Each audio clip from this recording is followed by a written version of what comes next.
Boa tarde a todos e todas, né? Tivemos uns probleminhas aqui para se conectar, por isso o atraso. Eu queria dar início oficialmente ao ciclo de seminários intitulados Capitalismo, Informação e Vigilância, Tendências, né? Hoje será a exposição do professor Sérgio Amadeu. Ele avisou que ele está um pouquinho atrasado, ele vai entrar já já. E todo o programa dos seminários já estão disponíveis, né? Esse é o inicial. Eu estou organizando esses seminários com o professor Alcides Peron, que vai conduzir hoje aqui as discussões, vai apresentar o seminarista, o professor Sérgio, e ao final da fala do professor Sérgio, ele irá fazer algumas considerações e, depois disso, será aberto para o debate. Então, eu passo a palavra aqui ao professor Alcides, para que ele inicie já os trabalhos. Bom, boa tarde a todas e a todos. Espero que esteja todo mundo bem, todo mundo se cuidando nesse dia, né? Nesses dias aí que estão bastante complicados. É uma honra para mim aqui poder dividir o palco com o professor Mariucci, né? Foi meu professor da graduação e agora a gente está junto nesse projeto, né? Bom, como o professor já explicou, no vídeo anterior, que foi a base, né, desse ciclo de debates, né? Hoje a gente está iniciando ele com convidados externos, né?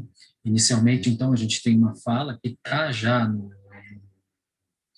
sistema da Unicamp, no canal da Unicamp, especificamente do IE, no YouTube, na qual o Mariucci dá uma introdução no tema, debate um pouco a ideia nossa por trás desse ciclo de debates, e hoje, oficialmente, é o primeiro dia em que a gente vai receber um convidado externo, né? Que é o caso do professor Sérgio Amadeu, tá bom? Só explicando um pouco mais sobre os seminários, né, esse ciclo de debates, a gente vai dividir ele em 4 apresentações iniciais, tá? Hoje nós estamos recebendo o professor Sérgio Amadeu.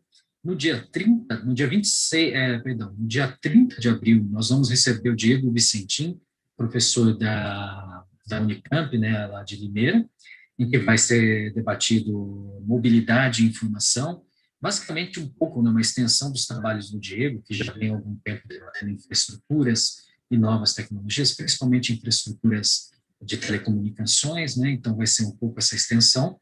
No dia 21 de maio, a gente recebe a professora Fernanda Bruno, a gente está confirmando ainda, né? Temos alguns detalhes e algumas questões para ajustar, mas a gente recebe a professora Fernanda Bruno, que já tem um extenso trabalho sobre algoritmos, cognição, coleta massiva de dados em plataformas digitais. A professora Fernanda Bruno é professora do Media Lab na UFRJ e também um grande nome da ciência, tecnologia, sociedade, principalmente dos estudos de vigilância no Brasil, tá? E, por fim, dia 11 de junho, né, eu me prontifiquei para falar um pouquinho também sobre novas tecnologias, segurança, vigilância, enfim, os conflitos e guerras, né? Pensando um pouquinho também por esse lado, como essas novas tecnologias têm impactado diretamente o exercício da segurança tanto no Brasil quanto fora do Brasil, e pensa na segurança aqui como algo bastante extenso, não necessariamente como algo militarizado, mas a segurança enquanto algo que coordena e organiza as nossas vidas também, né, e de dispositivos policiais. Mas voltando para o nosso convidado de hoje, o professor Sérgio Amadeu, conforme quando ele chegar aqui, a gente já faz uma introdução novamente, mas é importante aqui deixar claro, o professor Sérgio Amadeu é professor na Federal do ABC, ele é graduado em Ciências Sociais e doutor em Ciência Política pela Universidade de São Paulo. E ele, assim, uma figura que tem bastante conhecida na área dos estudos da vigilância, bastante conhecida nos estudos sobre a internet, porque ele já foi membro do Comitê Científico Deliberativo da Associação Brasileira de Pesquisadores em Cybercultura e também, né, presidiu o Instituto Nacional de Tecnologia da Informação. As pesquisas que o Sérgio Amadeu vem desenvolvendo já há algum tempo envolvem os estudos sobre a internet no Brasil, sobre a forma como algoritmos e plataformas coletam dados massivos, e como isso se estabelece como um problema também para a democracia e para a organização da democracia contemporânea, né? Ele é autor de diversos livros, né? Entre eles o Tudo sobre Todos, Redes Digitais, Privacidade e Venda de Dados Pessoais, e também o livro Exclusão Digital, A Miséria na Era da Informação, além do outro livro também, Software Livre, A Luta pela Liberdade do Conhecimento. E, bom, assim que o professor chegar aqui, né, a gente vai poder também, enfim, já faço uma nova introdução e retorno com vocês em breve, tá? Então, muito obrigado, vamos aguardar, assim que ele chegar, a gente retoma a nossa fala aqui.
Tudo bem, Sérgio? Opa! Deixa eu mudar meu nome aqui, senão você não vai me reconhecer, pô.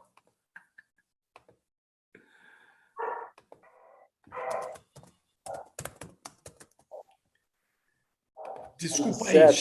cheguei. Ufa. Ótimo. A gente já fez uma pequena introdução aqui, Sérgio, e a minha internet caiu, eu estou roteado no celular, então as situações estão meio precárias aqui. O professor Alcides vai conduzir aí a sua apresentação e Legal. tomar conta do Maravilha. legal? Obrigado. Muito bom, muito bom. Bom, vamos lá, então. Eu queria agradecer aqui, professor, a sua presença. Eu já fiz uma introdução, fazendo todo aquele negócio de falar de currículo aqui, né? Mas, enfim, é sempre muito bom estar na sua presença aqui e para que a gente possa, enfim, aprender um pouco mais sobre os debates, né? Que a gente está tentando conduzir aqui sobre redes, sobre novas tecnologias de vigilância e monitoramento. Em específico, né, nos interessa também a atuação das plataformas e desse novo debate que vem surgindo sobre colonialismo de dados, o qual eu já tive oportunidade de assistir uma fala sua, fui induzido a comprar o livro do Nick Code e do Ulisses Merrias, por tua causa, e, enfim, não me arrependo, né, um bom livro, uma boa discussão. E, bom, como eu já fiz uma primeira introdução, né, o professor Sérgio Amadeu é professor na Federal do ABC, e já vem desenvolvendo há um bom período, né, há um longo tempo, estudos sobre novas tecnologias, vigilância e monitoramento, e com grande foco também na internet, como, enfim, de certa forma, algoritmos e vários outros sistemas que são implícitos aí, né, organizam a nossa vida, organizam o nosso comportamento, mas tem um impacto muito profundo na democracia e podemos dizer hoje também no estado das coisas, ao pensar a organização do capitalismo de vigilância também como uma forma de colonialismo de dados, na construção dessa estrutura de colonialismo de dados. Então, sem mais delongas, eu vou passar a palavra para o senhor, professor, e deixar que o senhor conduza a tua fala e agradeço novamente sua presença, fique à vontade.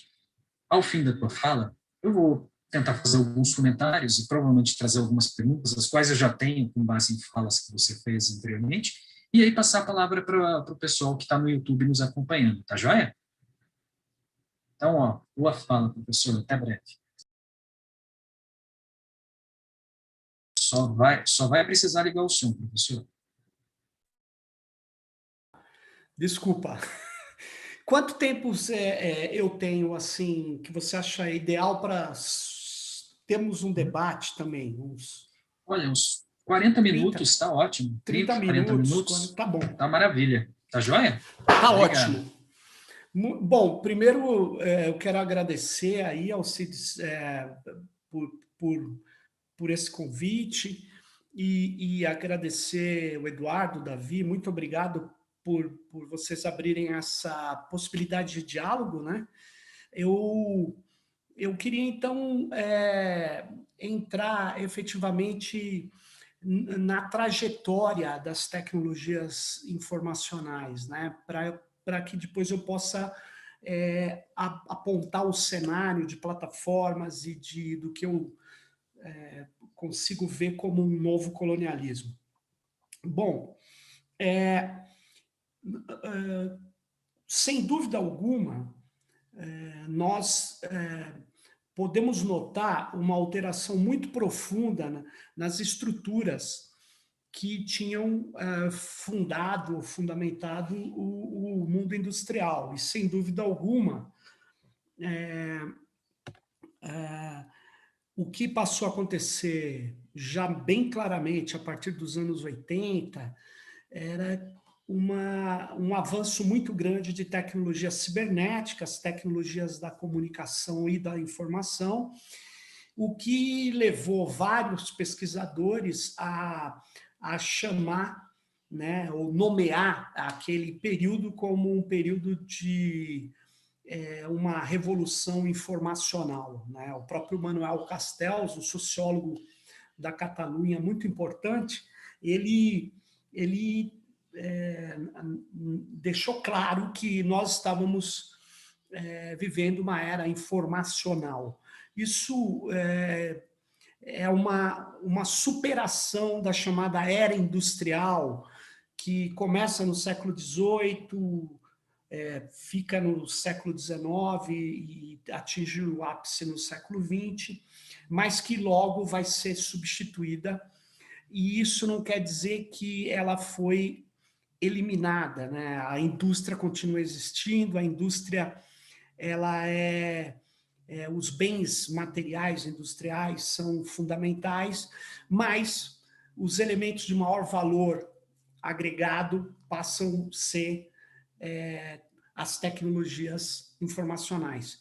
Então, assim como a Revolução Industrial não eliminou a agricultura, ao contrário, a industrializou, mecanizou, o mundo informacional não estava eliminando nem a indústria nem a agricultura, estava apenas informacionalizando tanto a indústria quanto a agricultura.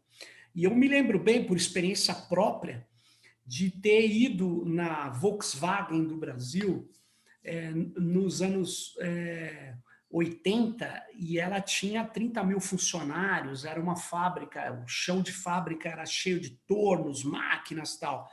E eu tive recentemente na Volks, né? Ela é uma empresa operada por robôs, ela é uma empresa informacionalizada, de fato, ela tem 3 mil funcionários e fabrica provavelmente mais veículos se tivesse demanda para tal. Então, a própria agricultura, nós estamos vendo penetrar a biotecnologia, a lógica computacional e informacional, o machine learning ou aprendizado de máquina chegando forte a partir de aplicativos no campo, né? Então, o que está acontecendo é que nós estamos vivendo sim, eu primeiro queria declarar, nós vivemos uma era informacional, né? E ocorre que a internet é uma das suas principais, vamos dizer assim, produções, é um dos seus principais exemplos, a rede das redes de dispositivos computacionais, que antes era a rede das redes de computador, mas hoje também envolve celulares e outros dispositivos móveis.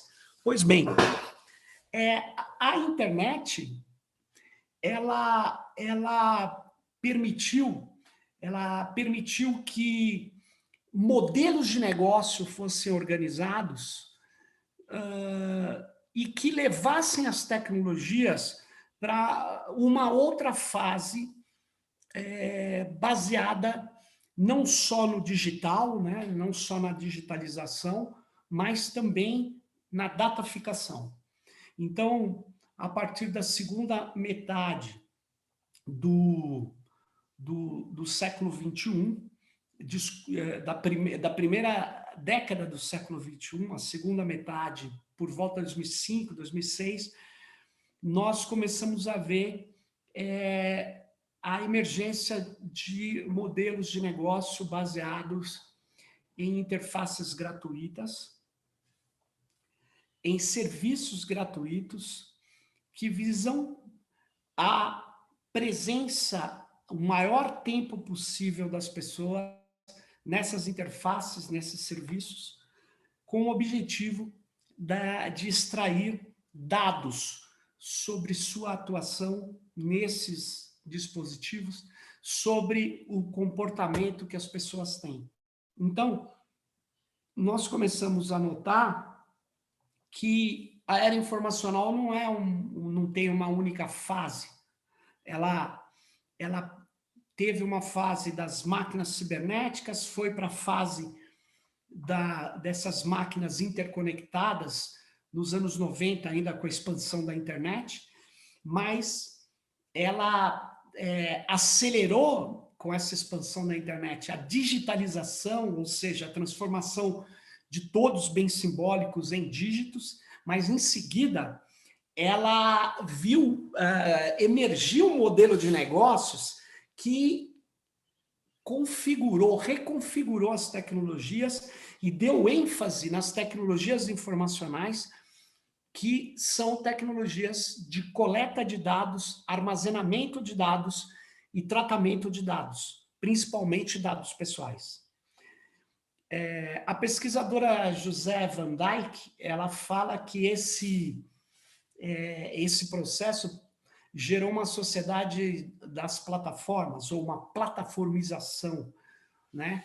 A dataficação é um processo, né? Que não emerge da inevitabilidade do caminho ou do progresso das tecnologias. Não há nada num roteador que obrigue ele a coletar dados e enviar dados além daqueles que ele precisa para manter um aparelho em conexão.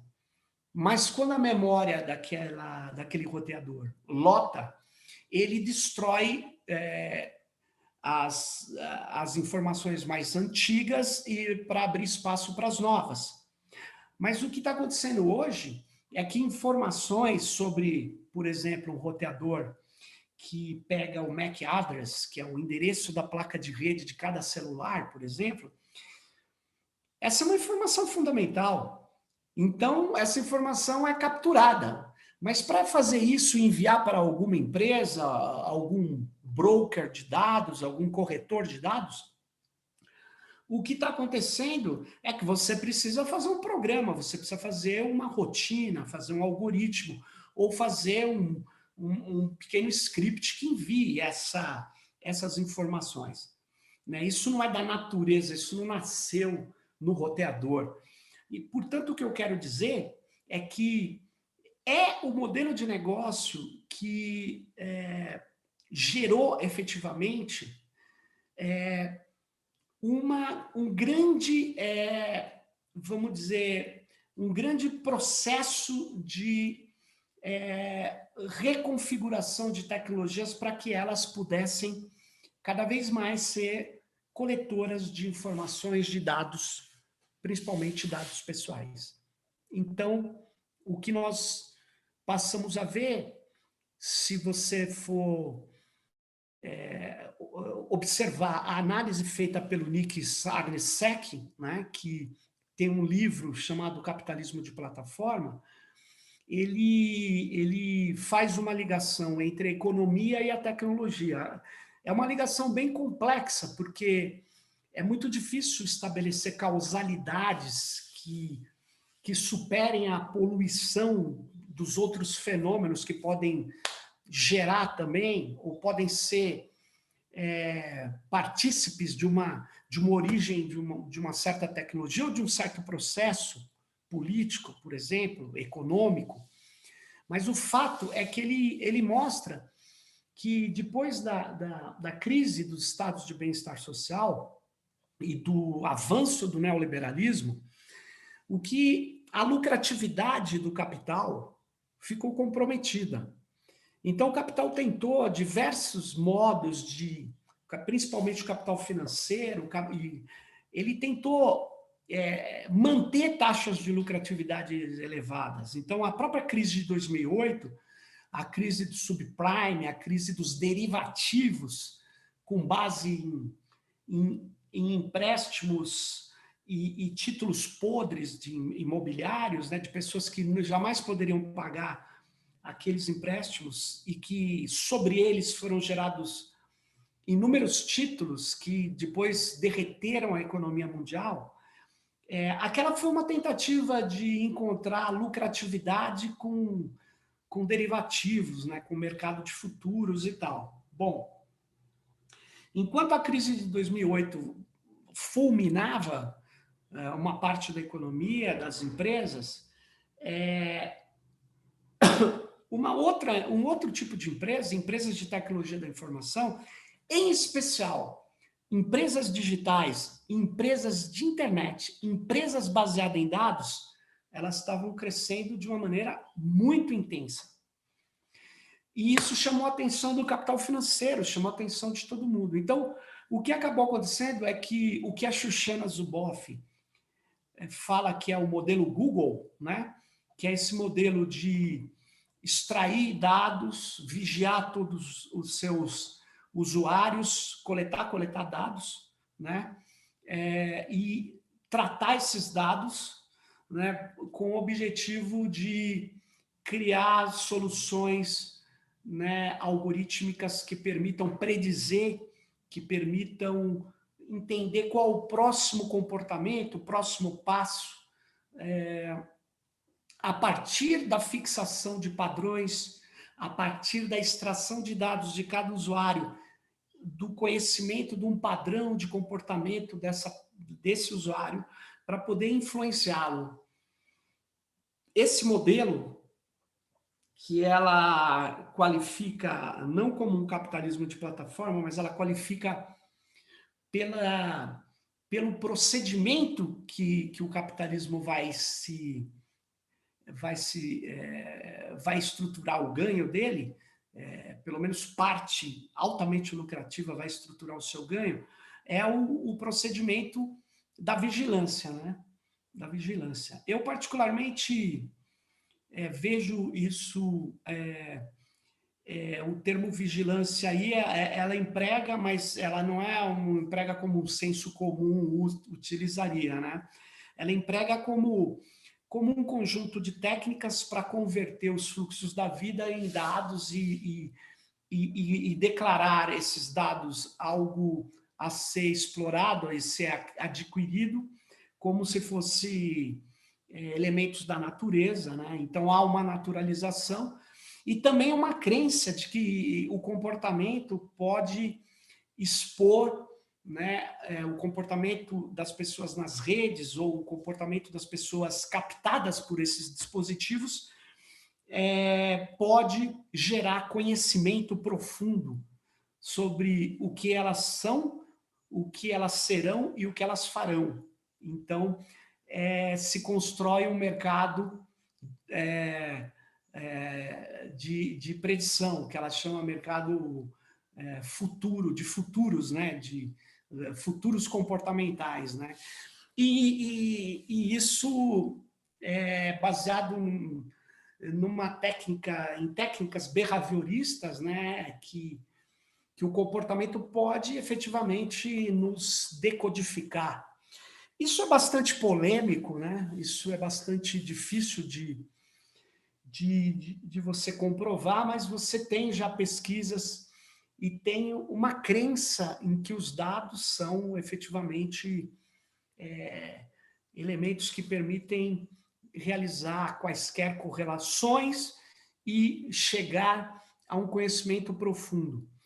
Tanto é que o ramo da inteligência artificial que se desenvolveu muito embalado por essas corporações que se tornaram grandes plataformas como Google, Facebook, Amazon, a inteligência artificial que recebeu recursos, que recebeu incentivo, foi a conexionista, foi a baseada em dados, né?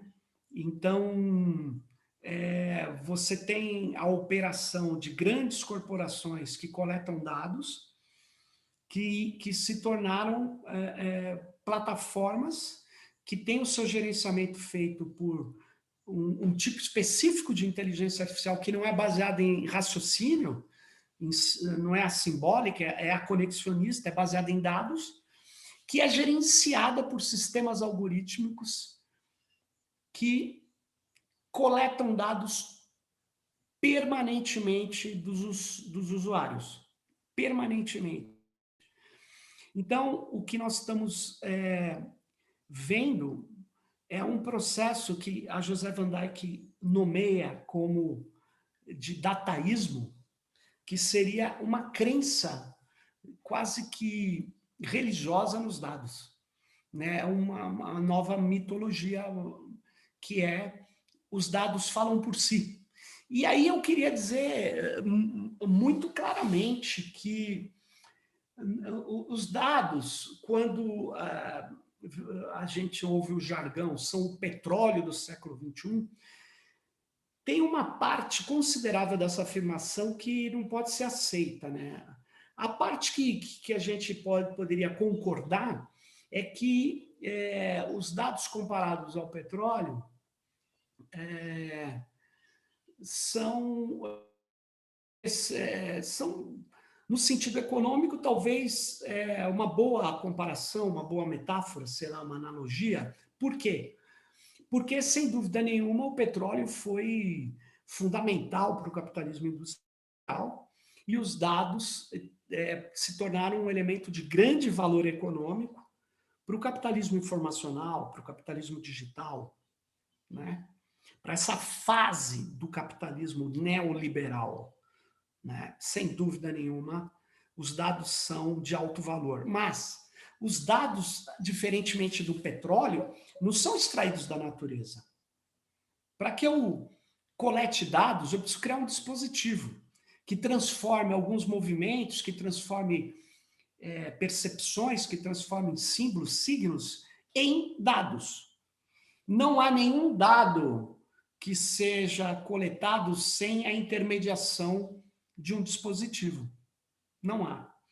Nem a biometria, nem nada. Mesmo que você fale, não, mas e os números? Estou contando o número de árvores, usando só a minha visão. Então, aí você está usando o seu aparato, o seu corpo, como um coletor de dados, mas você teve que usar um intermediário, que são os algarismos, né, que são também uma invenção humana, e você quantifica isso.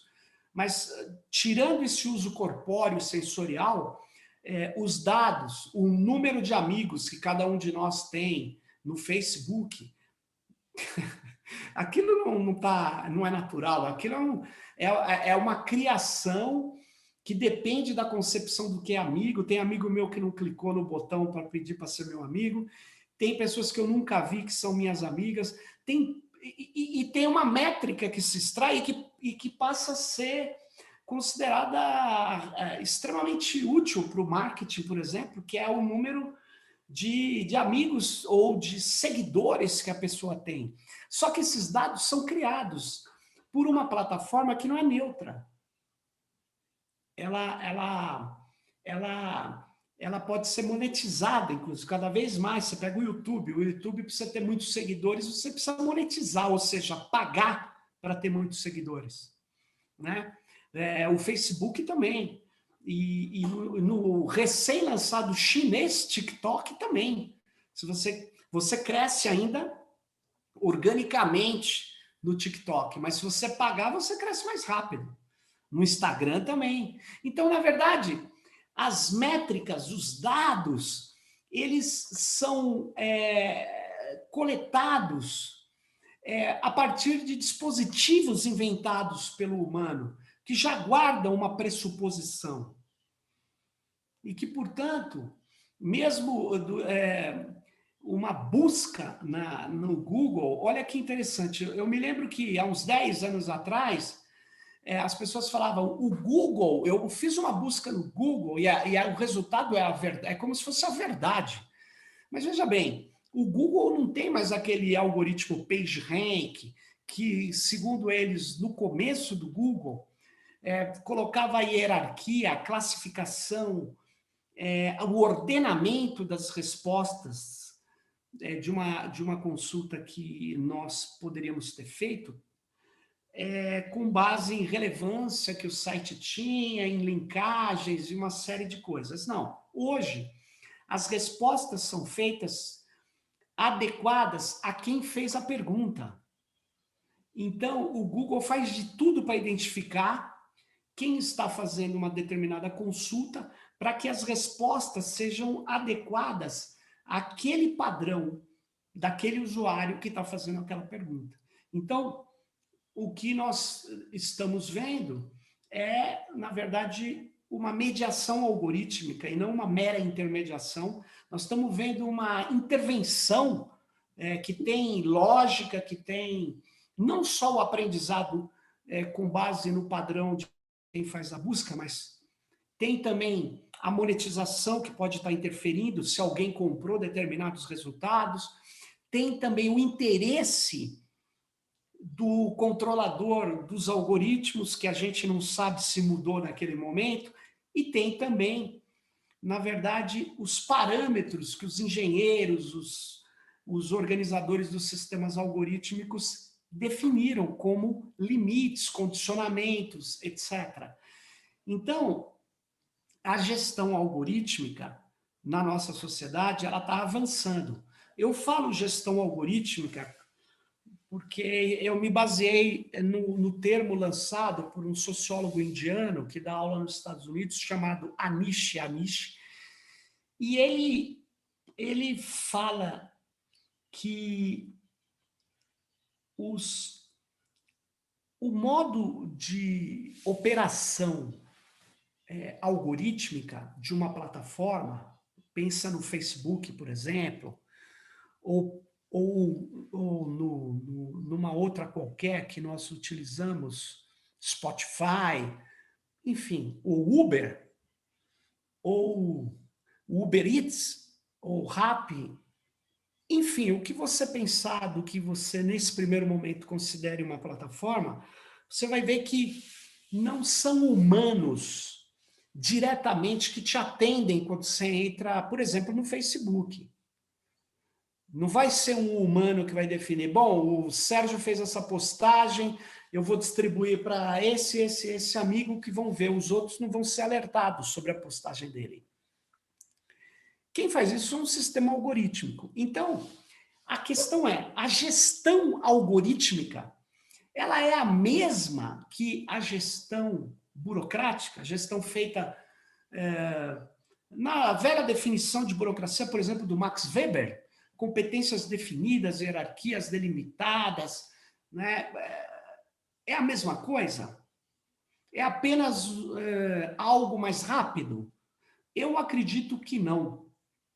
A gestão algorítmica, ela, ainda mais feita por sistemas de aprendizado de máquina, ela é uma gestão extremamente distinta, não só pela velocidade, ela é também distinta porque ela se baseia, né, em regras que foram colocadas para ela aprender com dados que ela recebe. Ela não tem regras fixas, a regra fixa dela é uma regra de aprendizado. Então, ela pode ser mais rígida ou pode ter determinados tipos de exceção, flexibilidade, mas só vai ter isso que na burocracia é muito comum, somente se ele tiver na sua programação algorítmica essa possibilidade. Então, nós estamos lidando com um processo onde tudo que é feito para nos beneficiar também extrai dados da nossa ação. Os algoritmos na gestão algorítmica são também olhos que tudo vê, né, e que tudo coleta. Então, esse processo é um processo que, por sua vez, é cada vez mais opaco, como diz o professor Frank Pasquale, né, no livro dele Black Box Society. Esses algoritmos, inclusive, eles ofuscam o conhecimento sobre a sua atuação. Eles não são só fechados, mas eles praticam técnicas de ofuscação porque os seus controladores o programam para isso, né? Então, quanto mais nós temos uma sociedade mediada por sistemas algorítmicos, mais é uma sociedade da opacidade, né? Quanto mais os algoritmos chegam no Estado para operar o Estado, mais nós temos um Estado com uma redução de transparência. Essa é a realidade das operações. Então, nós estamos vivendo um momento onde os dados são vitais para o desenvolvimento da inteligência artificial, que se consolidou nesse caminho conexionista. Nós estamos vendo os dados sendo, na verdade, gerando uma nova religião, dataísmo, e nós estamos vendo uma coleta insana de dados realizada pelas plataformas. As plataformas são concorrentes entre si, elas partem de pontos diferentes, mas elas são, na verdade, empresas coletoras de dados. O que é uma plataforma? Basicamente, é um intermediário digital controlado por uma empresa. Esse intermediário, ele entra no mercado para fazer a interação entre oferta, procura, entre oferta e demanda e todos os agentes de apoio. Então, o que ele faz exatamente? Ele coleta dados de todo mundo.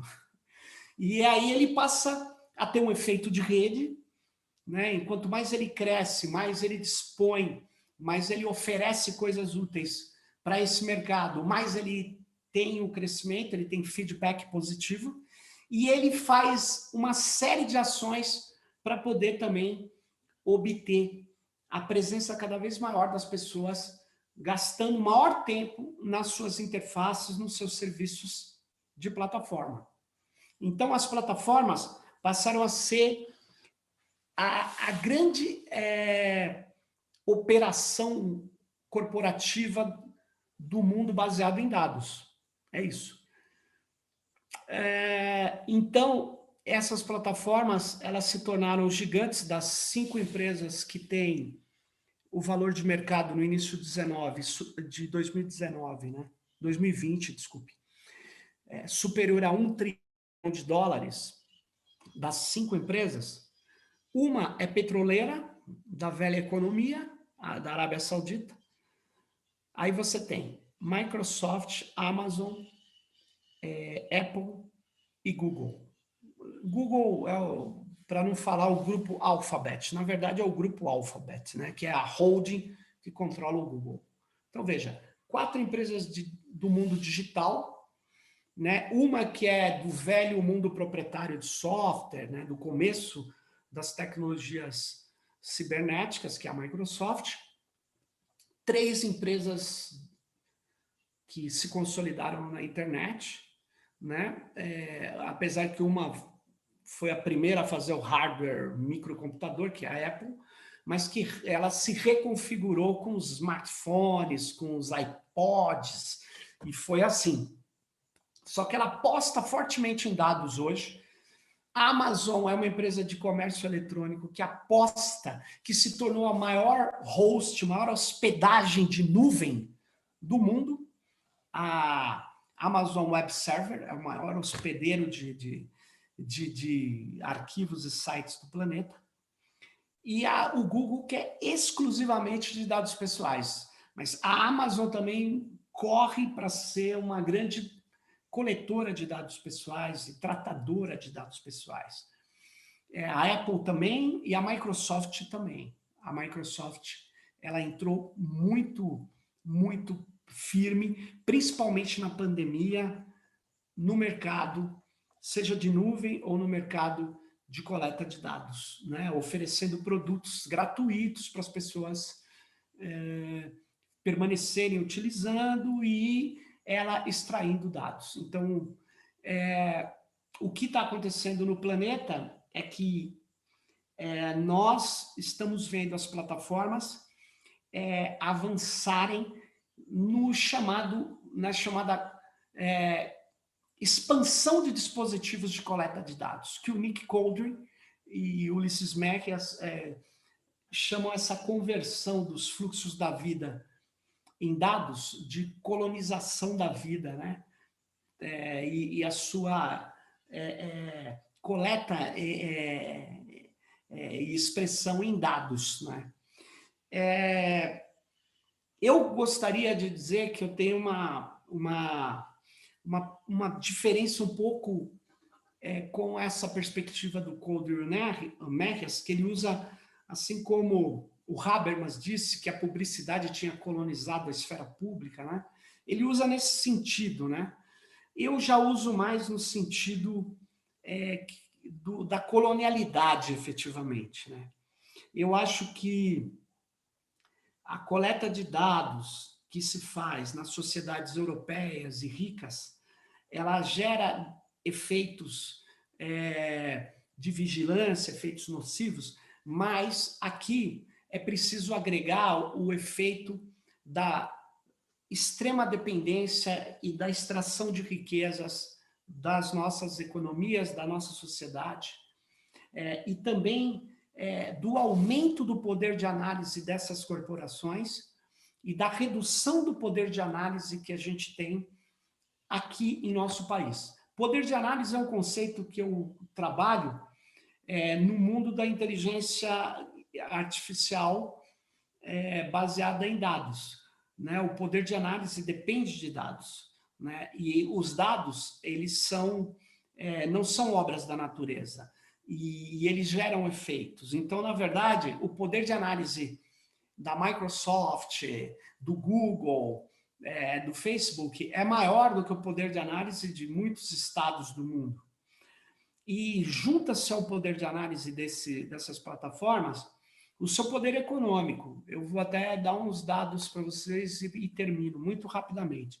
Eu fiz um levantamento da soma do grupo Alphabet, do faturamento do Google, né, e das suas empresas, e do faturamento do Facebook e suas empresas no ano de 2019. Eles culminaram em 232 bilhões de dólares. E aí eu comparei com o PIB de um país como o Brasil, no mesmo ano de 2019. Somente o faturamento dessas duas empresas representou 12% do PIB brasileiro. Representou 18% do PIB mexicano, 52% do PIB argentino, 71% do PIB colombiano, né? 82% do PIB chileno e 2 vezes o PIB do Equador, 4 vezes o PIB do Uruguai, 5 vezes o PIB da Bolívia, e para não ficar só aqui na América do Sul, 97% do PIB de Portugal. Então, veja o tamanho do rendimento de duas empresas que trabalham exclusivamente tratando dados pessoais, Alphabet e Facebook, quase que exclusivamente, né? Agora, se você pegar o GAFAM, Google, Amazon, Facebook, Apple e Microsoft, elas faturaram em 2019 899 bilhões de dólares. E isso era 48,8% do PIB brasileiro, quase a metade. 5 empresas faturaram quase a metade do que foi toda a riqueza produzida em nosso país. Então, eu chamo a atenção que esse poder de análise é ligado também a um poder comunicacional de influenciar, de modular comportamentos, ou pelo menos tentar modular. e a um enorme poder econômico. Em países como o nosso, Brasil, Argentina, América do Sul, América Latina, eles reforçam a colonialidade do poder, ele reforça a submissão e ele drena riquezas daqui, num sentido ampliando a visão de colonialismo de dados do Coldre e do Merrias. Porque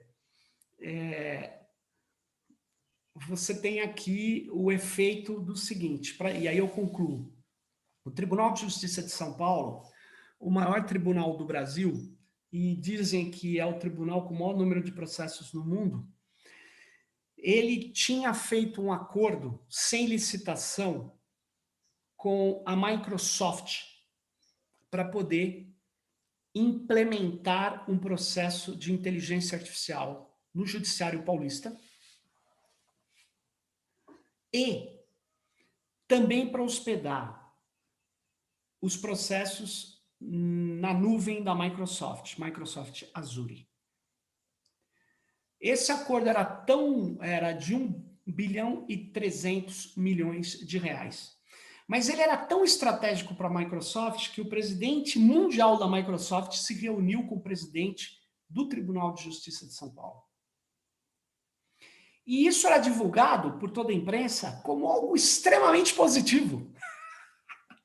Imagine você, uma empresa norte-americana que tem interesses econômicos no Brasil, políticos e culturais, para parar por aqui, ela ter o acesso a todos os dados reunidos do Tribunal de Justiça de São Paulo e ao framework de inteligência artificial. Agora eu pergunto, isso é normal? Tanto não é que o próprio Conselho Nacional de Justiça proibiu esse contrato, ele está suspenso desde 2019. Ele está suspenso por outros motivos. Mas veja, eu trago esse motivo. Esses motivos que eu chamo de fruto da nossa colonialidade, da nossa velha submissão das elites econômicas e políticas do Brasil. No momento onde os dados são um ativo importante, o MEC entregou os dados do SISU, que constitui a forma de escolha das vagas na universidade.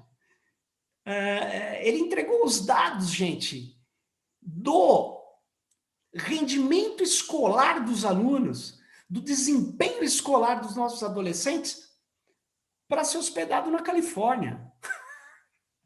Eu acho isso o fim. Eu queria ver se o contrário, não, eu queria ver se os Estados Unidos, se o Senado americano permitisse hospedar dados dos adolescentes americanos no Brasil, na Rússia, na China. Enfim, eu chamo isso de novo colonialismo. É um colonialismo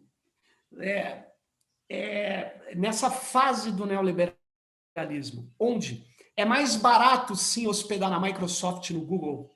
É mais barato hospedar os dados deles. Realmente, a curto prazo, é mais barato. Muitas vezes é de graça. Mas então, aí é que vem a questão. No mundo onde os dados são um elevado ativo, um ativo de grande valor econômico, nós voltamos a ser uma colônia que entrega minério e compra ferro já processado. A gente entrega dados porque a gente nem tem como hospedá-los aqui, não é economicamente vantajoso para o neoliberalismo. Então, é nesse sentido que eu falo que existe um tipo específico de colonialidade, que é um novo colonialismo. Então, é isso que eu queria trazer inicialmente. Agradeço muito a oportunidade. Valeu.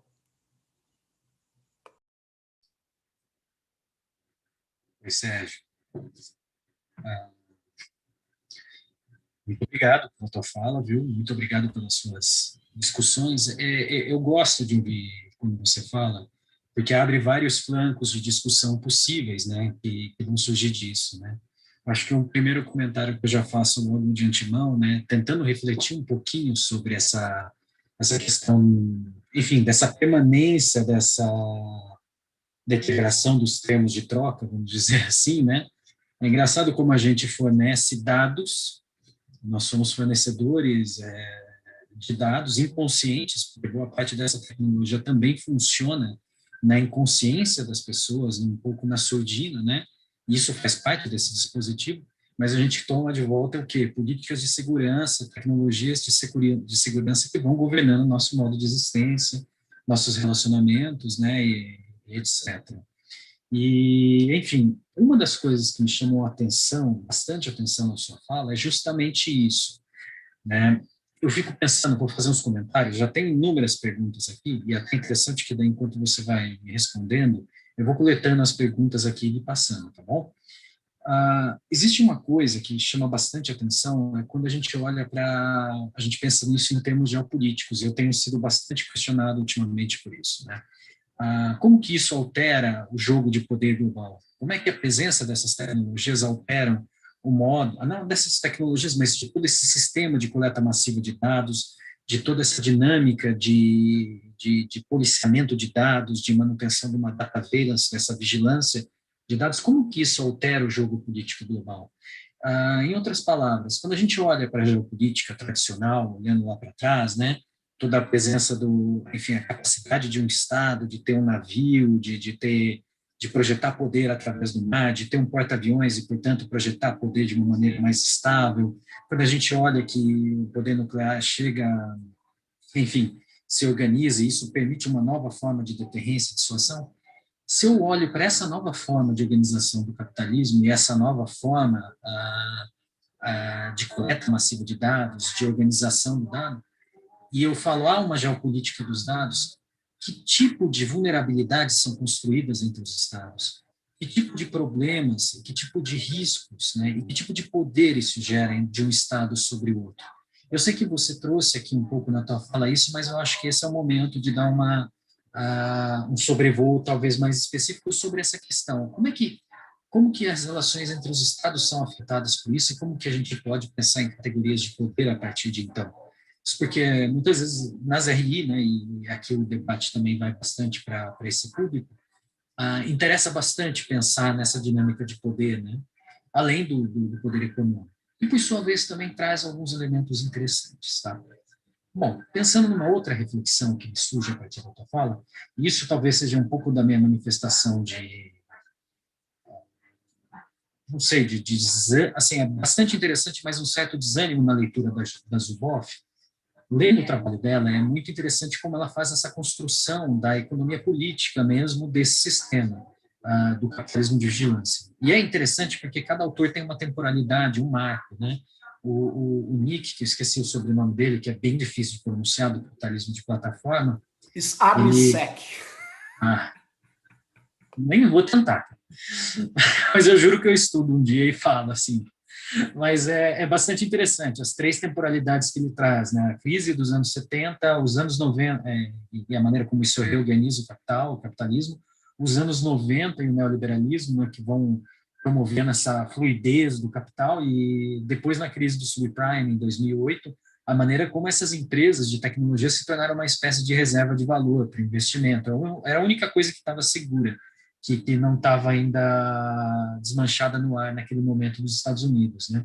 Por sua vez, a Zuboff vai colocar como um elemento da temporalidade também o pós-11 de setembro, é onde não haveria mais regulação nesse mercado. Até houve um estudo para a regulamentação desse mercado nos Estados Unidos, mas por conta da crise do 11 de setembro, abriu-se a porteira e essas tecnologias se desregularam ainda mais, né? O uso delas e o seu emprego.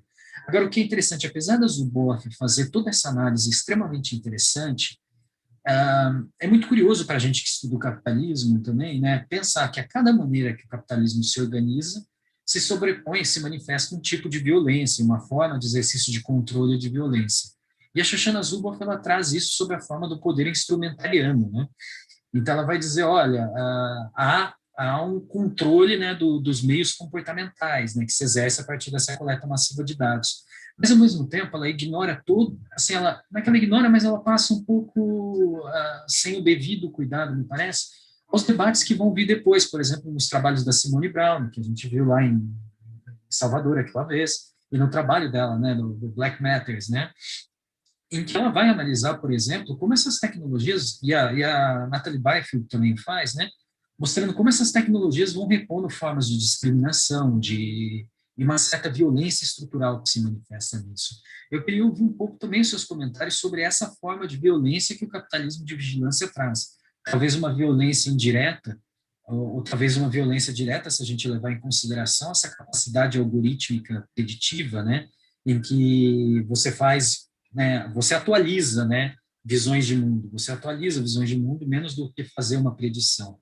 Então, eu queria saber como que essas tecnologias, esses aparatos, eles vão reproduzir violência, né, nesse período contemporâneo, né? E uma última discussão que me chama a atenção também é justamente isso, é olhar, talvez a profundidade, tentar entender também, através das suas palavras, até que ponto chega essa capacidade algorítmica de regulação da vida, de regulação do corpo, de sugestão e de organização comportamental, né? Até que ponto, até onde isso chega? Eu lembro de alguns estudos que eram feitos há anos atrás, depois eu pedi contato com eles, nas quais, e eu acho que a Fernanda, a Bruno também tem trabalhado um pouco com isso, nessa coisa do capitalismo cognitivo, e a Ana Bentes também, eu sei que você teve um papo recente com ela no Tecnopolíticas. Como é que se operam esses algoritmos? Como é possível dizer que um algoritmo é capaz de sugerir comportamentos adequados para o usuário, né? Como uma plataforma tem tamanho poder, né? Pensando em termos de um exemplo prático, tá? Bom, essas reflexões são as que vêm na minha cabeça, né, sobre o problema dessa datificação. Eu vou passar para você, se puder responder. Enquanto isso, eu estou coletando as perguntas que estão surgindo aqui, e já adianto, a maioria delas tem a ver com privacidade, que é uma outra dimensão dos debates, né, mais territorializada, vamos dizer assim. Vou passando a palavra. Bom, obrigado pelas perguntas. Elas são bastante complexas, eu vou dar uma arranhada nelas, né, porque eu estou pensando nelas agora, né, mas eu diria que as plataformas, elas alteram o jogo político global, sim. As tecnologias digitais, elas já alteraram o jogo político global, né? E o próprio Edward Snowden mostrou que, a partir do momento que você tem uma população mundial conectada, você pode criar uma doutrina de que, acompanhando o passo de cada um e de cada uma conectada, você pode prever, né, ações políticas, terroristas e etc. Então, eles substituíram, né, uma ação pontual por uma vigilância massiva. Isso é uma alteração, porque militariza a internet completamente. A internet é vasculhada, é rastreada por serviços de inteligência de diversos países. Eu sei que a capacidade norte-americana é grande. Por quê? Porque ela usa a estrutura das plataformas norte-americanas para fazer esse jogo político global. E eu penso que você tem uma série de vulnerabilidades que, por exemplo, as infraestruturas da comunicação digital também podem trazer, e que agora, porque eles estão perdendo a corrida tecnológica, porque a tecnologia é um dos principais elementos de poder. Poder político, econômico e poder que eu falo comunicacional e poder de análise. As tecnologias são elementos cruciais do poder. E, portanto, a China, quando ela consegue construir uma solução para o 5G, que é de última milha, mas que vai permitir que ela coloque tecnologias chinesas amplamente na Europa, na América e tal, América do Sul, os Estados Unidos esquece a livre concorrência e alega motivos de segurança. E esses motivos Eles alegam porque eles fazem isso que eles acusam os chineses de fazer. Não me importa se os chineses façam ou não, mas os americanos fazem. No momento, o que eu quero dizer é o seguinte, os americanos têm uma legislação CALEA, né? Eu esqueci agora em português, mas é a legislação de comunicação deles, lançado pelo Clinton, que obriga que todo aparato, dispositivo de telecom norte-americano tenha que, obrigatoriamente, ter portas de entradas para os serviços de inteligência americanos. Aí você fala, não está escrito. Bom, eu sugiro que quem está nos ouvindo, para ficar mais fácil, entre no site da Electronic Frontier Foundation, está lá eff.org, aí você escreve CALEA, CALEA. Aí você vai pegar o dossiê que a EFF fez, que é uma ONG que trabalha com defesa de direitos civis na rede, né? Aí você vai ver como é problemático a questão dessa militarização do ciberespaço, né? Alguns estados estão mais bem posicionados que outros com as tecnologias da informação. Alguns aproveitaram para se desenvolver e reconfigurar o jogo de poder, como a China. Outros mergulharam numa situação complicada. A França, por exemplo, tem um texto sobre a inteligência artificial, um projeto escrito, encomendado pelo governo para um deputado matemático meio performance, Cédric Villani. Ele, se você der uma busca cyber colonialism no texto dele, você vai ver lá umas 20 aparições, 15 aparições. Por quê? Porque ele diz que nesse jogo a França está se tornando uma cibercolônia. Agora imagine o Brasil.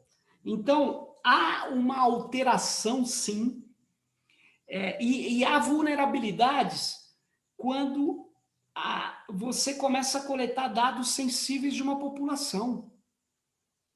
Bom, tem texto clássico aí do Cyberpower, do Joseph Nye Jr., tem um texto clássico que ele diz que fica mais barato a gente influenciar do que jogar bombas. Ele diz, é um texto clássico ali já do mundo digital, da primeira década do século XXI. Então, eu acho que tem a grande categoria nova de poder entre estados, que também tem que ser levado em conta, não só entre estados, mas principalmente, é o que eu chamo de poder de análise. O poder de análise é desconsiderado como uma capacidade, né, de poder nas relações internacionais. E o poder de análise dessas corporações supera de muitos estados, inclusive o Estado brasileiro. Eu arrisco a dizer, a colocar essa hipótese, né? O Estado brasileiro tem menos informação sobre a sua população do que o Google, do que o Facebook e do que a Amazon. E agora do que a Microsoft. Eu havia me esquecido. E aí a segunda questão, muito rapidamente, economia política. Você trouxe essa perspectiva da Zuboff e lembrou do poder instrumentariano ou instrumentalista, não sei, depende da tradução, né? Mas, sem dúvida, ela faz isso para se contrapor à ideia de totalitarismo, né? Ela diz que não é uma categoria que a gente deveria reviver para o digital, dataficado, né? Essa vigilância ubíqua, tal, e que essas interferências, ela acredita que são possíveis, né? Apesar que ela, sem dúvida nenhuma, ela desconsidera não só a questão do racismo algorítmico, talvez ela não conseguiu encaixar no pensamento dela, Mas ela esquece outra coisa também, que a Prefeitura de São Francisco, não, o Conselho da cidade de São Francisco vetou, por exemplo, o uso de inteligência artificial vinculado à biometria facial no final de 2019. Por quê? Porque ficou evidente que os grupos marginalizados é que são vítimas desse instrumentarismo, dessas análises preditivas. Esses grupos, não é, não, quem vai se prejudicar é a classe média alta, não vai. Quem vai se prejudicar são as antigas classes perigosas, né? Elas que vão ser joguete nas mãos dessas corporações, né? Para você ter uma ideia, eu fiz um levantamento, eu queria... a Prefeitura de São Paulo, porque ela é moderna, o Tucanato é incrível com isso. Sabe o que eles fizeram? Eles fizeram um cartão para os moradores de rua comerem nos restaurantes que ficaram abertos na pandemia, um cartão de PVC, que tinha gravado um código, não é bem um código de barra, um QR Code, talvez, e que a geração disso era feita por um sistema da Microsoft. E que a Microsoft dava de graça, mas quem tinha que pôr os funcionários na rua cadastrando era a Prefeitura de São Paulo. E que ela oferecia esse sistema e outros para todas as prefeituras do Brasil. Por que será que eles fazem isso? Porque a Microsoft é a Madre Teresa de Calcutá. Eles têm a bondade no coração, gente. Eles estão fazendo isso por isso. Eu acho isso o fim da picada, mas eu nem vou continuar nos exemplos, porque eu acho engraçado. É triste, mas eu acho engraçado. Mas tem pessoas que falam, não estou entendendo por que isso é um problema. Pelo amor de Deus, os caras estão entrando até nos bolsões de miséria, cadastrando, resquadrinhando tudo, né? Agora, olha só.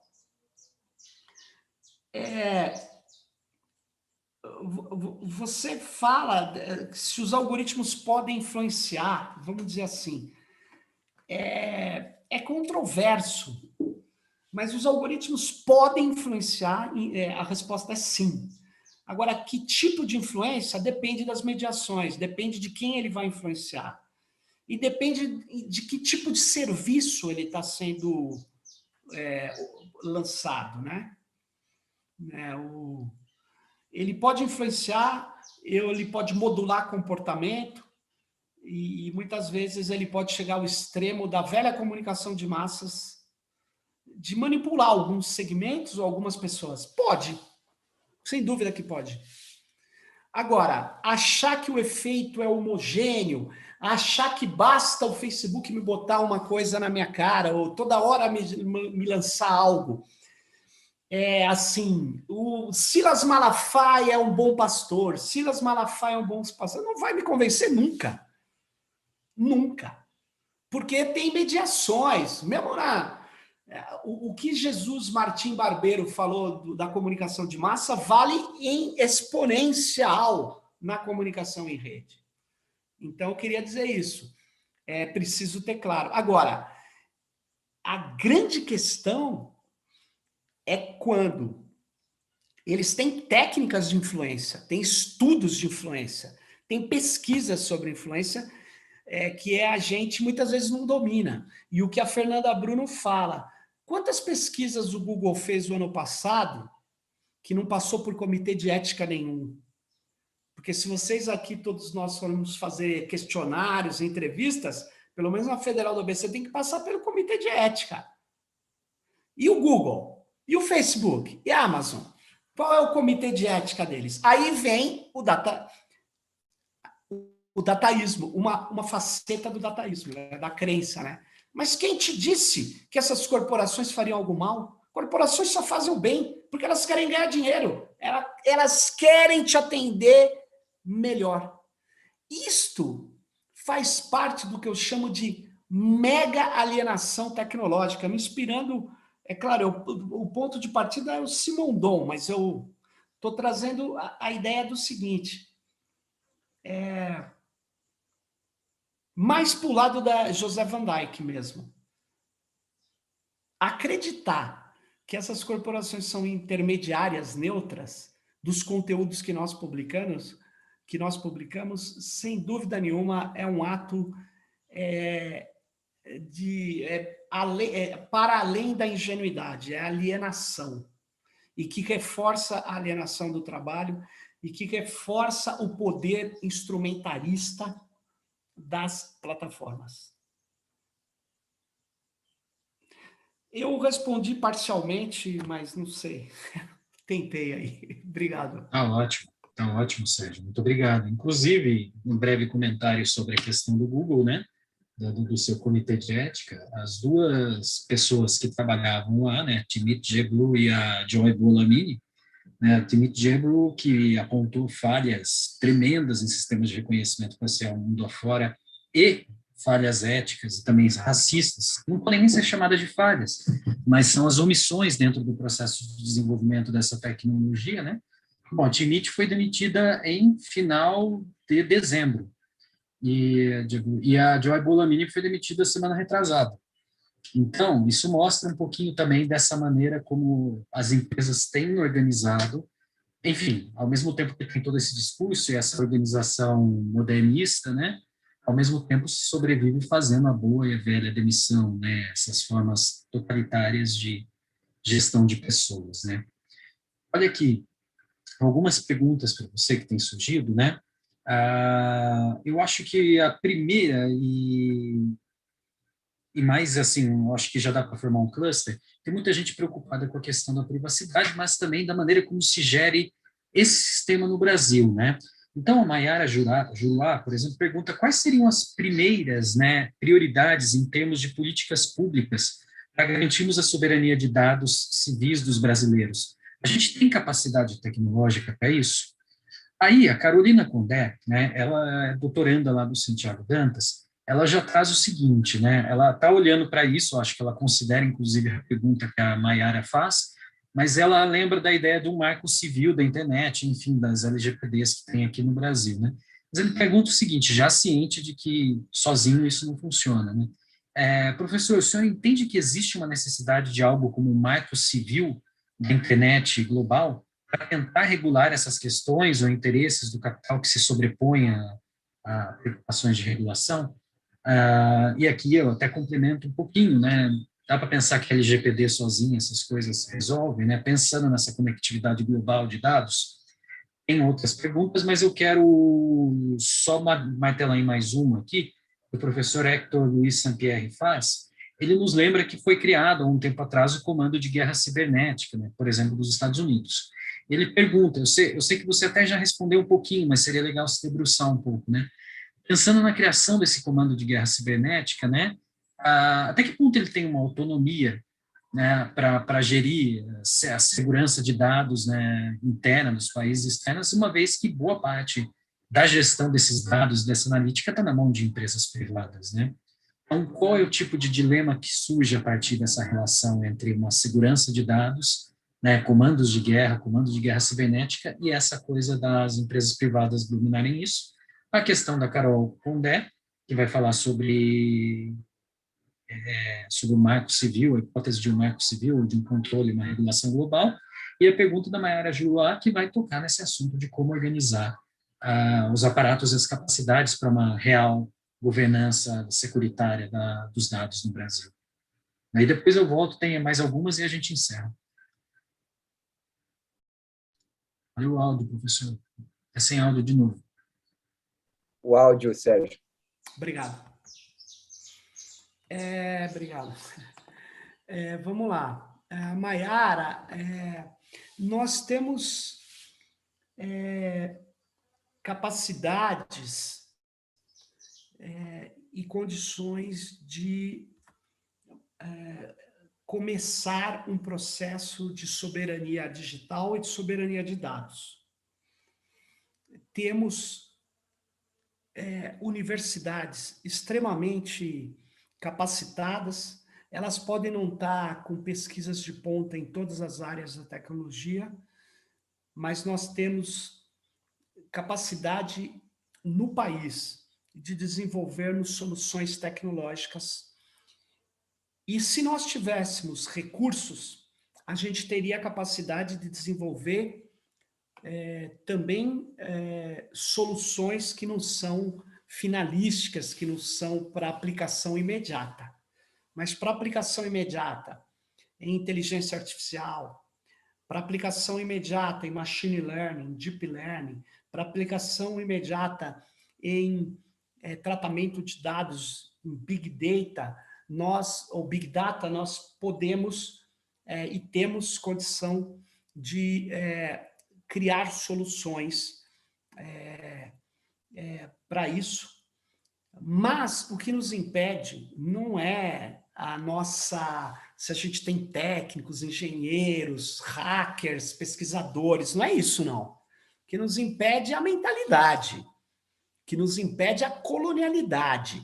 Eu no governo Lula, eu fui presidente do ITI e saí por divergências no encaminhamento, né, do software livre, que eu fui o coordenador do primeiro comitê de software livre, montei o primeiro comitê de software livre do governo federal.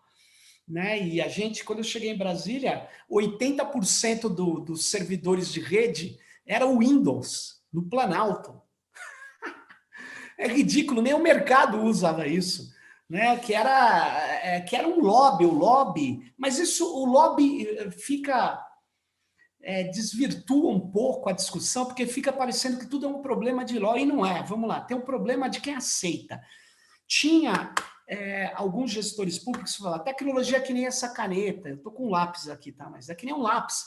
Eu uso o que me ajuda a escrever, porque ela é meio, não é fim. E aí, eu queria dizer que tecnologia da informação não é só fim. Tecnologia da informação não é só meio.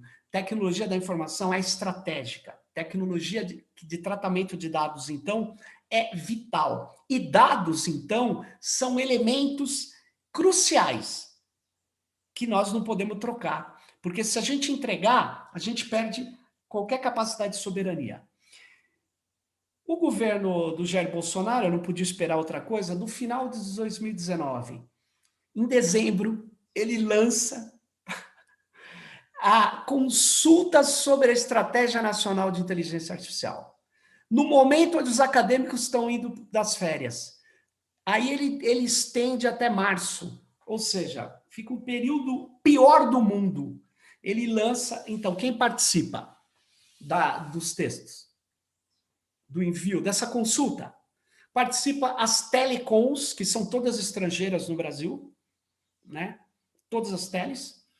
Participa a Microsoft, participa a IBM, participa grandes empresas norte-americanas, Google, e participa a Business Software Alliance. E todos eles têm um mantra. Para se desenvolver inteligência artificial, não podemos aceitar qualquer regulação precoce. Segundo mantra.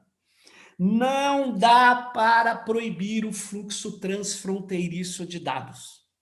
Não pode proibir o fluxo transfronteiriço de dados.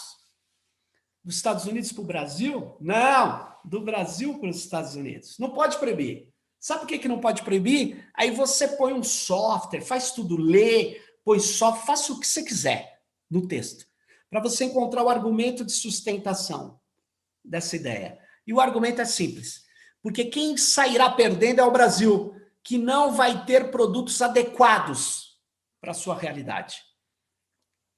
Então, eu dou os dados, eles criam os produtos adequados e a gente compra. Tudo bem? Não é legal? Boa! Então, não dá para aceitar isso, porque nós temos condição de fazer um data center federado com tecnologias ambientalmente sustentáveis, que hospede os e-mails da Unicamp, da USP, da Federal, do ABC, da UFRJ, em vez de entregar para o Google. A gente tem, sim. Aliás, quando diziam para a gente, o Brasil não tem condição de disputar, o Google já é o máximo da vida. Sabe onde é a sede do Google no Brasil operacional durante muito tempo? Não sei se é hoje. Era Belo Horizonte. Sabe por quê? Porque o Google comprou uma empresa que criou efetivamente a busca avançada do Google. É uma empresa de Belo Horizonte, incubada na UFMG. Ora, nós não somos capazes de criar nada. Sim, somos capazes de vender. Então, o que eu quero dizer é que a gente tem universidades, tem capacidades, tem condição de ter soberania tecnológica parcial e avançar. Ninguém é louco de falar que a gente sai do zero ou de pouco para tudo. Não, mas a gente vai começar quando? Essa é a minha pergunta. Quando vamos começar? Quando que a gente vai começar? Aí eu nem vou falar nomes aqui para não ferir suscetibilidades. Tem os colegas da USP que falam, já começamos. Temos lá o acordo com a IBM, inteligência artificial. Bom, tá bom. Então, já começamos. Não é disso que eu estou falando. Então, eu queria dizer que a gente tem, sim, condição de fazer isso, mas quem é o nosso inimigo? Alienação técnica, de considerar os fins superiores aos meios, desconsiderar estratégias, e segundo, a colonialidade, a mentalidade da elite colonizada. Essa é difícil, é osso duro de roer. E eu acho que a Carol, dá para regular as plataformas em escala global? Eu não lo creio, não acredito mesmo. Porque você está falando de regular o capital em escala global. Eu não sei se isso é possível hoje. Os europeus fizeram uma boa jogada com o Regulamento Geral de proteção de dados. Eles, inclusive o Brasil apoiou a Lei Geral de Proteção de Dados, porque senão as empresas brasileiras, os ruralistas que se comunicam com os europeus, iam ter que aceitar a lei deles. Tinha que ter uma lei no Brasil. Então, o Brasil viu os bancos imediatamente, porque os bancos são unicários com os ruralistas, né? Depois, mas isso é outra história. Eles que impediam a aprovação da Lei Geral de Proteção de Dados saíram, vamos aprovar, gente, vamos aprovar, porque ia entrar em operação, em vigor, o regulamento europeu. Então, o que a Europa quis fazer? Estender uma regulação para o mundo inteiro, com a linha americana. O que vale aqui, vale para qualquer lugar do mundo. Em geral, os Estados Unidos faz isso, mas os europeus não. E eles fizeram. E deu certo, menos nos Estados Unidos, menos na China, menos na Ásia, menos na África. E o que eu estou querendo dizer é o seguinte, há uma disputa que eu falei na questão anterior, que o Alcides perguntou, geoestratégica sobre dados e tecnologia. Então, eu queria dizer que eu acho que a gente tem que, quando o Brasil voltar a ser um gigante diplomático, porque hoje ele é um anômalo, ele é uma piada, um bobo da corte, né, na ONU, é uma pena, porque o Brasil abre as sessões da ONU, porque o Brasil é um gigante diplomático. O Brasil já teve Sérgio Vieira de Mello, era para ser o secretário-geral da ONU, se não tivesse morrido lá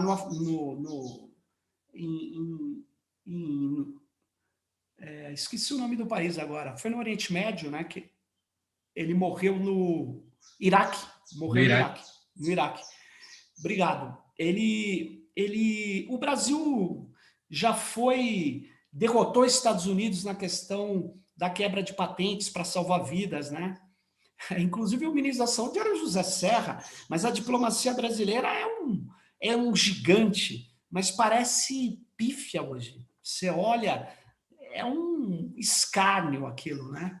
Então, hoje não dá, mas a gente pode tentar trazer tratados, mas vai demorar, hein? Vai demorar, porque tem que derrotar Estados Unidos e talvez China, talvez Rússia, não sei.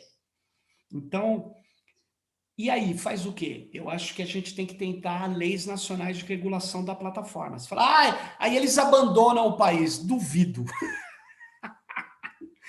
duvido que o Facebook vai embora do Brasil, que o Google fala, não, Brasil, eu estou indo embora, não quero mais nada aqui. Tudo bem, não vai acontecer isso. É possível regular?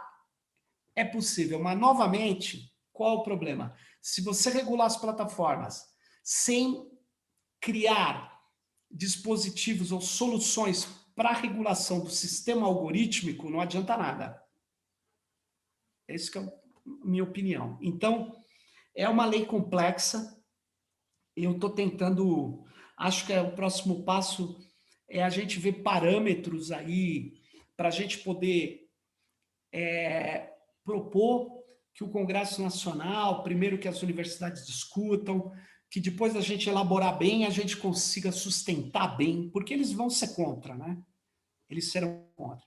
E eu queria falar uma coisa que o Alcides levantou da LGPD. A LGPD é um avanço no Brasil inegável, mas tem um problema. Entre vários outros, mas o grande problema, no meu modo de ver, é que a LGPD, ela é baseada no consentimento individual. E você sabe que nem sempre você tem opção de consentir. O chefe fala, usa o WhatsApp aí. A Unicamp fala, migrei tudo para o Google, usa o meu e-mail aí. Aí você vai falar o quê? Não uso nunca mais. Aí faz o quê? Você faz o quê? Você não faz nada. Então, tem coisa que não é individual a saída. A saída é coletiva, a saída é democrática, a saída a gente, inclusive, para poder funcionar a ideia de soberania de dados, eu acho que a gente precisa criar uma categoria de proteção coletiva de dados, ou proteção de dados populacionais. Por quê? Porque se entregarem a minha biometria, o meu DNA e minhas conversas no Facebook, Google, tarará, tarará, tarará, tarará, meus metadados, sabe o que eles vão ter? Eles vão comprometer o meu neto que nem nasceu ainda, lá na frente, por uma série de identificadores que são extremamente sensíveis. Então, eu queria dizer a vocês que esse poder está sendo concentrado em corporações e não nos estados. Só que alguns estados ainda enquadram suas corporações, como China, como Estados Unidos, talvez Rússia. Mas eu já sei que o Brasil não consegue enquadrar suas corporações. O Brasil não enquadrou nem a JBS, gente. Porque vai ter a guerra dessas corporações. E essas corporações, em breve, talvez não dissipem o poder do Estado norte-americano. Corroam esse poder. Não sei. Aqui no Brasil é muito fácil. Tem a revista Veja para te xingar, tem a Jovem Pan, tem a Rede Globo para receber uma grana dessas corporações e os jornalistas saírem falando isso é um absurdo, isso é uma bobagem. Então, a luta política ela é vital nessa questão da regulação e eles vão ser contra. Mas a gente precisa primeiro criar, então, uma cultura da academia, dos movimentos sociais para a política, né? E o Hector, o Brasil tem um centro de ciberguerra, Hector. O Brasil tem. Eu era do comitê gestor na época que foi criado. E que foi criado por um cara que era com assessoria de um cara, que eu estou tentando me lembrar o nome dele, que era o principal adversário do software livre. Ele era o representante do Movimento pelo Livre Acesso ao Software. Ele falava que deixe os professores escolher o software. Ou seja, eles iam escolher sempre a Microsoft, porque ele não conhece o outro. Então ele dizia assim, olha, esse cara depois, ele desapareceu porque nós descobrimos, ele era agente da BIM, mas ele trabalhava para a Business Software Alliance. E aí ele sumiu um tempo, né? Ele sumiu um tempo. Aí ele volta no próprio governo Dilma como chefe de segurança da informação e falando mal do próprio governo e defendendo autoritarismo. Esse cara deu a orientação para a Microsoft e vários outros montarem o centro de ciberguerra com o Exército Brasileiro. E aí o cara foi apresentar o general, eu falei, general, o senhor confia, porque ele abriu aqueles PowerPoints motivacionais cheio de logo americano. Eu falei, general, o senhor está montando um centro de ciberguerra com tecnologia dos caras? Proprietário, inclusive. Ele, não. São nossos aliados. Eu vou falar o quê? Não vou falar nada. Não vou falar nada. E por quê? Porque qual é a questão? A questão é que, de fato, se existir um enfrentamento de ciberguerra, ela passa por várias técnicas. Eu não tenho tempo aqui, mas eu sugiro que a gente leia o livro do In Athena's Camp, no campo de batalha de Atena, deusa grega, né? É um livro que está disponível na internet, do Arquila e Honfeld. Eu acho um livro bom para a gente ver o pensamento estratégico americano, é dos anos 90. Só para você ter uma ideia, tem Net War, Cyber War, Smart War. O que acontece? Acontece que eles vão combinar várias técnicas, desde desativar dispositivos em rede, ataques a infraestruturas digitais, até a criação de boatos, que hoje se chama desinformação. Eles vão fazer isso. Até montar operações. Então, aí o Curibico fala guerra híbrida, mas a guerra híbrida, a guerra sempre foi híbrida. É que faltam meios, né? Mas eu acho legal ele ter falado isso, mas a guerra sempre foi híbrida. Mas tudo bem. Eu vou dizer que cada vez mais a guerra é cibernética, digital, enredada, e o ciberespaço, que alguns dizem, não existe. Eu estou dizendo, esse espaço de conectividade, ele é militarizado. Então, essas empresas, elas, por outro lado, elas também podem participar da guerra cibernética e elas podem, hoje, realizar ações de guerra cibernética maiores do que muitos estados. Eu estou sempre com essa dúvida. Eu acho que nós estamos vivendo uma mudança. Existem corporações que estão hoje com um poder comunicacional, econômico e de análise que permite elas se projetarem como nunca, do mesmo modo que estados. Os estados são imprescindíveis, não é isso que eu estou dizendo, mas eu estou dizendo que elas começam, eu estou sentindo um momento de alteração de poder. Não sei. Elas estão... É quase que um feudalismo, né? Um novo feudalismo. Eu não gosto dessa expressão, mas para explicar. Chegou uma hora que você tem o rei, mas você tem o senhor feudal, você tem disputas de poder em pé de igualdade, quase, né? Sei lá, em alguns momentos. Então, não é que isso está acontecendo ainda, mas eu vejo que pode acontecer. Então, eu acho que... Não sei se eu respondi, mas vou parar por aqui. Também eu preciso ir daqui a pouco, então vamos lá. Maravilha, professor. Muito obrigado, viu? Eu vou passar a palavra para o Mariucci, né, para fazer só uns breves comentários. Eu acho que a gente capturou basicamente todos os comentários de todo mundo que estava no YouTube. Se ficou faltando algo e tudo mais, a gente conversa depois, ver como pode encaminhar perguntas, etc., Obrigado. se realmente for necessário. Vou passar a palavra para o Mariucci para ele fazer alguns comentários só. Tá joia? Mais uma vez, obrigado, professor. Obrigado. Excelente, Sérgio. Muito Obrigado. Boa a apresentação. Acho que você cobriu aí praticamente tudo que foi perguntado. Na verdade, eu só vou fazer uns comentários muito rápidos, né? Mais a título de encerramento. Como eu falei aqui, minha internet caiu, eu estou ancorado pelo celular, mas por enquanto está funcionando. Então, essa sua discussão final, Sérgio, eu acho que ela é muito interessante. Esse tema do neofeudalismo, ele aparece em várias, digamos assim, em várias correntes teóricas, algumas que não são nem conexas, né? O Hadley Bull já tinha dito. E tem muita gente que pensa nessa linha, né? inclusive fazendo analogias com as velhas companhias de comércio que portavam armas com com a carta do rei.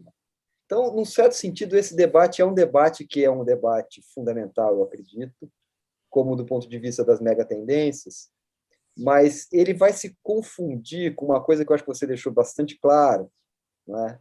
Que é porque toda essa conversa agora que está acontecendo, o passado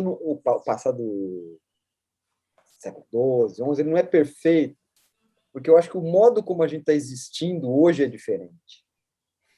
Essas tecnologias da informação e toda a ideia por trás desse ciclo de seminários é um pouco por aí, né? Por isso que chama vigilância, capitalismo e informação.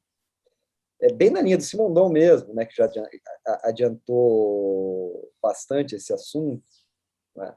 Quando a noção de informação abstrata começa a permear o físico, o etéreo, eu acredito que você abriu um espaço para o capital, né? Porque, em geral, até a virada cibernética, o que se dizia? Né? O capital, na verdade, impôs duas abstrações sobre o homem. A abstração do tempo, o tempo como uma unidade escalar, e a indexação de tudo pela moeda, duas quantidades. Quando você começou a desenvolver essa realidade informacional que você está discutindo, né, você começou a possibilitar a colonização do capital em esferas que nem eram cogitadas antes, né? Como criar a vida, controlar o código genético. E isso abre uma virtualidade muito perigosa, porque é uma virtualidade que está circunscrita, digamos assim, ao horizonte do presente, do status quo, que esse sistema de segurança tenta salvar a qualquer custo. Ele é preditivo, mas num sentido muito ruim do termo, né? Ele é preditivo no sentido de você não ter um futuro que seja radicalmente diferente desse, né? Então, as insurgências, eu acredito, elas têm que explicitar esse nó fundamental, entendeu? As insurgências têm a ver com outras cosmovisões, né? É um pouco essa que é a nossa preocupação aqui. Porque se a gente entrar na luta da técnica aplicada, é uma luta, na verdade, onde um futuro que não é diferente desse presente vai se impor a todo momento. Uhum. Então, eu acho que é por isso que essa sua ideia da colonização ela ajuda também. Porque a nossa luta é ainda mais difícil, né? Sem dúvida. Quem está na vanguarda, entendeu? Também está percebendo essa questão. Só que lá as condições de luta são diferentes, né? Aqui eu acredito que a coisa é muito mais, digamos assim, temerosa até, né? Então era mais ou menos isso que eu queria concluir, porque isso vai conectar com os próximos seminários, né? E mais uma vez agradecer aí imensamente a sua participação, cara, foi muito legal. Eu acompanho o seu podcast, eu acho muito interessante. Legal. E a coisa é essa aqui, né? O intuito era colocar esse debate, né, de uma forma interdisciplinar, que é o que a gente precisa, né? Senão nós vamos ficar batendo cabeça, entendeu? E ser ludibriado. A hora que a gente perceber, nós estamos numa outra realidade, aí não tem mais jeito. Mas eu agradeço também a presença de todos aí, foi muito interessante. E se você quiser falar alguma última coisa, senão já encerramos. Não, eu só quero agradecer também. Eu anotei aqui bastante questões que vocês levantaram. Essa sua argumentação, ela de fato, a gente precisa ver qual é a diferença que nós vamos poder fazer, né? Porque nós não queremos reproduzir o que está aí. Isso é um problema. Talvez esse é um grande problema que não está bem equacionado, mas é bom que ele esteja sendo pensado por muita gente, né? Isso é muito bom. Então, eu agradeço. É isso aí, obrigado, viu? Perfeito, então. Então, encerramos oficialmente. Obrigado a todos, obrigado ao Alcides também, que ajudou, Davi. E é isso. Até o próximo. Até. Gente. Tchau, tchau. Obrigado.